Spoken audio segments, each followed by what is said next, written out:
Hello and welcome to Lamplighter. Today is November 13. Today in our daily Bible reading, we continue to read about the last week of Jesus' life here on this earth leading up to the crucifixion. As we see in today's reading, we're going to be looking at the final week on Tuesday afternoon. Now, up to this point, it has been fairly easy for scholars to define what day of the week it is, but we're going to see that change in today's reading in just a moment.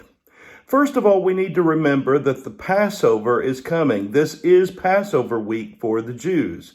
And the conspirators who are trying so desperately to kill Jesus are not only wanting to kill him, but they're wanting to do so before the Passover. So you can almost feel the sand going through the hourglass, and they are on a time schedule trying to get this deed accomplished.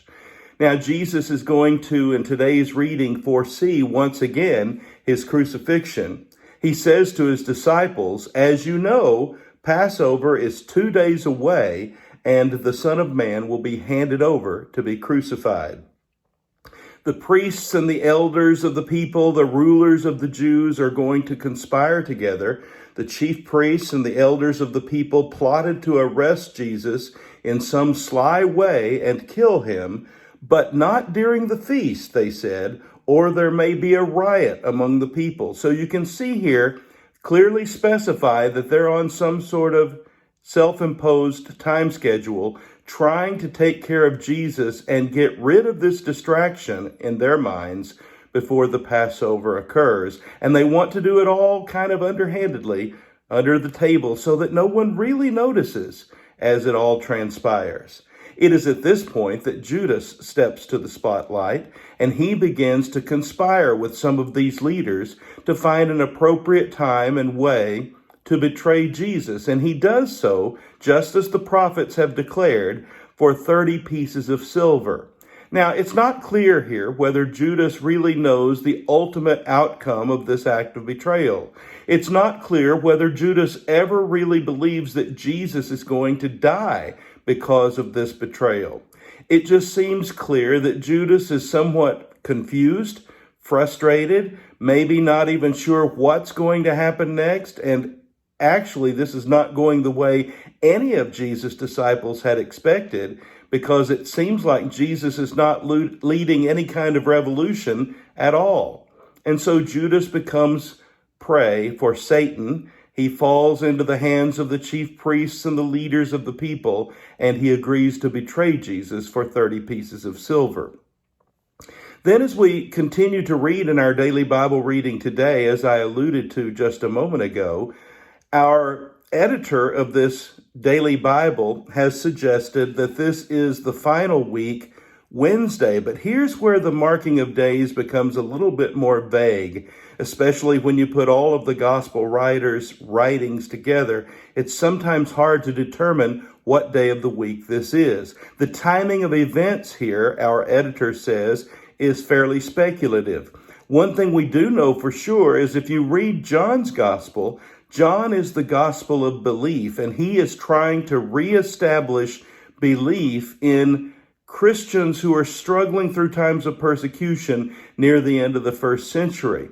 And so John is going to use this last week of Jesus' life in his narrative to describe this great chasm that is separating those who are believing in Jesus from those who are not believing in Jesus. And it seems that in the final week of Jesus' life, that chasm grows very defined and very wide between belief and unbelief. Now there's some speculation about when this Last Supper Jesus has with his disciples occurs. And if you read the gray portion in today's reading, there is a very strong argument made for the fact that this Last Supper Jesus spends with his disciples is very likely occurring on Wednesday night, that the crucifixion then happens very likely on Thursday, which would be Passover Day, and then the Passover / Feast of Unleavened Bread begins around sunset and therefore becomes the 15th day, which is defined by Jewish law and tradition as a special Sabbath, no matter which day of the week it falls on. And so that would allow Jesus, if he is crucified on Thursday, to actually be in the belly of the earth, as he predicted, 3 days and 3 nights before being resurrected on the first day of the week. So it's some fascinating reading here, and I encourage you to read it very carefully because it is quite interesting, even though scholars are still speculating based upon the information we have.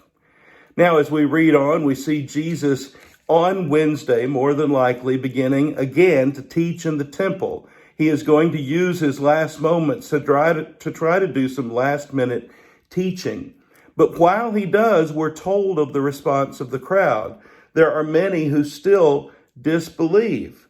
Even after Jesus had done all these miraculous signs in their presence, they still would not believe in him. It's almost as if the gospel writers are saying this is mind-boggling that Jesus could teach the way he teaches, could say some of the things that he's saying, could perform some of the signs and miracles that he's performed, and yet there are still people who refuse to believe. But this really shouldn't surprise us because even this disbelief is a fulfillment of prophecy. This was to fulfill the word of Isaiah, the prophet, who wrote these words, "Lord, who has believed our message, and to whom has the arm of the Lord been revealed?" Long before Jesus even comes to the earth, Isaiah not only prophesies that Messiah is coming, but he prophesies that people will not listen to the Messiah as he speaks. Some of the people, we're told, are still afraid. Yet at the same time, many, even among the leaders, believed in him, but because of the Pharisees, they would not confess their faith for fear they would be put out of the synagogue, for they loved praise from men more than praise from God. Now, this excerpt comes from John's gospel, and again, John is identifying the difference between belief and unbelief. And here he says there are many, even at this time, who are believing inside. Their heart is believing that Jesus is who he claims to be, but they refuse to acknowledge him because they're fearful that they're going to be cast out of the synagogue, just like we saw with the blind man's parents in John chapter 9. These people keep it within. They don't profess their belief in Jesus because they love the praise from men more than the praise from God. Let's take a quick aside here. Is that still a problem today? Do we sometimes find it difficult to acknowledge a strong conviction or belief in Jesus because whether we admit it or not, we really love praise from men more than we love praise from God? It is something certainly to give some serious thought to. Jesus makes his final public appeal. He cries out, "When a man believes in me, he does not believe in me only, but in the one who sent me. When he looks at me, he sees the one who sent me. I have come into the world as a light, so that no one who believes in me should stay in darkness." Jesus once again says, he is the light of the world, who is bringing light, who is bringing understanding into a world of darkness, evil, and sin. Jesus says, whatever I say is just, it is true, it is right, and it is just what the Father has told me to say. Then the disciples, we're told, begin to make preparations for the Passover meal, just as they've been instructed by Jesus to do. So a lot of things are happening here in the final week of Jesus' life leading up to the cross. Some fascinating reading today and some fascinating things for us to be thinking about. But ultimately, we must remember the story is not about Judas and his betrayal. The story is not about the disbelief of the people. The story is about God. And this is God's story created from before the creation of the world that is reaching its ultimate climax in the death, burial, and resurrection of Jesus, the Messiah. Isn't it great to be a lamplighter? His word is a lamp to our feet and a light to our path.